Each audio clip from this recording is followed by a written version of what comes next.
આપણે સૌને ખબર છે કે ગુજરાત હમણાં એક ખૂબ જ એવા તબક્કાથી પસાર થઈ રહ્યું છે કે જ્યાં રાજકોટની અંદર ટીઆરપી મોલની જે દુર્ઘટના થઈ અને ઘણા બધા લોકોએ એમાં એમનો જીવ ખૂબ જ એવી રીતે ગુમાવ્યો છે કે આપણને પણ એ બાબતની એક પીડા એક થતી હોય.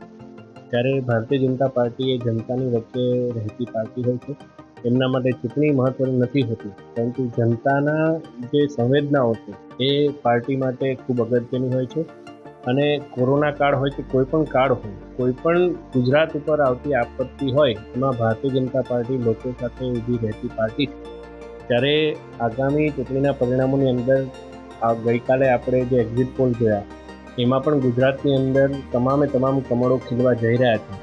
ત્યારે પાર્ટીએ પણ અમને એવું એક સૂચન કર્યું છે કે જ્યારે કોઈ પણ વિજયની જાહેરાત થાય ત્યારે કોઈ પણ રીતે ઉત્સાહમાં ઉન્માદમાં આવી અને એવો આપણે વિજય સરઘસ કે એવું કશું ના કરી અને આપણે આપણી સંવેદનાઓ રાજકોટના એ તમામ મૃતકો એમના પરિવારજનો સાથે આપણે રાખવાની છે.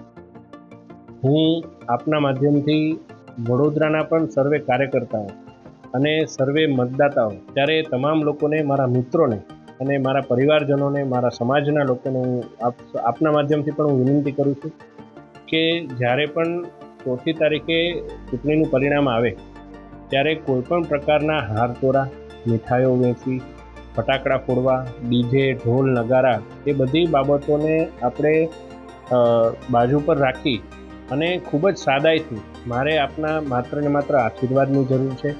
મારે વડોદરાની અંદર જે પ્રકારે તમામ વડીલ નેતાઓ, ધારાસભ્યશ્રીઓ, બધી સંગઠનની ટીમો સાથે મળી વડોદરાની સેવા કઈ રીતે થાય એ બાબતે કામ કરવા માટે આપ સૌના આશીર્વાદની જરૂર છે.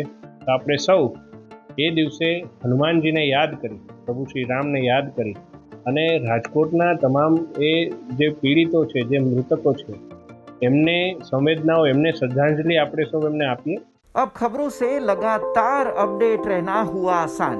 BRG न्यूज आपके मोबाइल स्क्रीन पर आज ही BRG न्यूज की mobile app Google play store और ऐप स्टोर से डाउनलोड करें और खबरों से लगातार जुड़े रहें।